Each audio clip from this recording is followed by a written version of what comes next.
Good evening, ladies and gentlemen. Rapid Chess here with a video of the day. So today is first day of Crypto Rapid finals, and Magnus and Wesley so drew their match. Both have one win each, and the first game which Magnus won was very interesting. Convincing win, and the second he blundered and Wesley won very easily. And in the second match between Nepomniachtchi and Rajabov for the third place, they just drew all four games with very standard variations where parties can just repeat the moves, and I think that this will continue tomorrow and they will play just a tie break. That's my idea. Alright, so let's quickly look at Magnus's game against Wesley. e4, e5, knight f3, and so bishop c4, Italian game. Magnus played bishop c5. He often plays knight f6 to nice defense, but here he went for more classical, and Wesley played c3.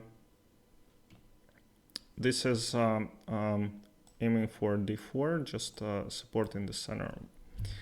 Knight f6, d4, takes, and e5. So this is kind of gambit style play from white, I'm sorry, and black counterattacks in center with d5. Takes, and bishop to b6. So this is a bit unbalanced center. White has more space because of the c5 pawn, and black attacks the d4 square. Also, white will try to harass this knight on e4. Knight c3, castles, bishop e3, and bishop to g4. When you have option to pin this knight, of course it's very nice move. And in this position Wesley played queen c2 because he hasn't castled yet with his king, and if Magnus takes, then white gets two bishops, and he probably will try to play long castles, and he will have g file for his rooks. It's a good move, but Magnus decided to play bishop to f5, attacking the queen, and Wesley played queen b3 and knight e7. So the engine move was knight to a5, but at this point you want to move your pieces closer to opponent's king, and that's what Magnus played. Castles and c6. Now black is ready to go to c7. This bishop on b6 is a bit offside, and you want to defend, so your opponent d5. Bishop e2, rook b8, protecting the b7 and preparing to move bishop to c7. And Wesley played knight to h4.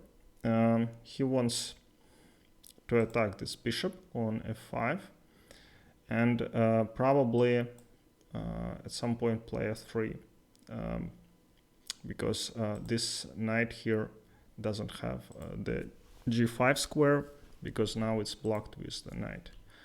So Magnus played f6. This is standard move for these positions. If you remove this pawn, then this bishop will attack the h2. Bishop to f3, maybe preparing g3 at some point. Magnus played b5, knight c3, exchanged the knight, and Wesley played as Zug move, pawn takes on f6.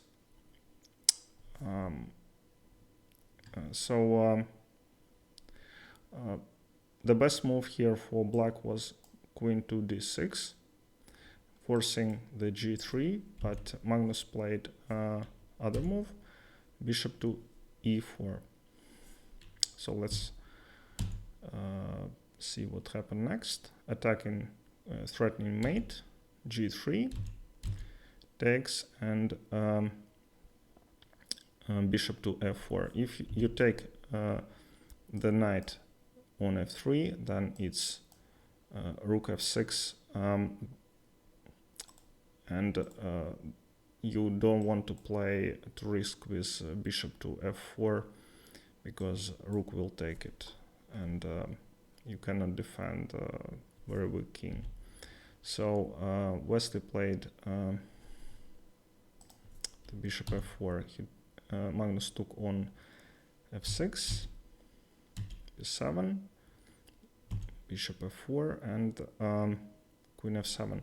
So black has this bind on white's position, and I think at some point g5 can become a threat. So Wesley took on f3 and played queen to b4, knight h5, and queen c5. So this was the losing move for white. White should have played queen b3 and tried to exchange pieces, but black's position is already better. Rook f7 and h5. So just Magnus is going to box Wesley with h5, h3, and give mate on g2. h3 and h4. If white plays g4, then it's knight g3, takes, and mate in a couple of moves. So this was probably missed by Wesley. He played queen takes c6 and knight g3. Again, utilizing this idea with giving mate on the second rank. Takes, rook e8, and g2. So white rook has to move, and f2 will be mate in a couple of moves. So very good play by Magnus in his style. Just opened up a file and bring all pieces to the attack, like Morphy style, and won again. Alright, thank you very much, and see you next time.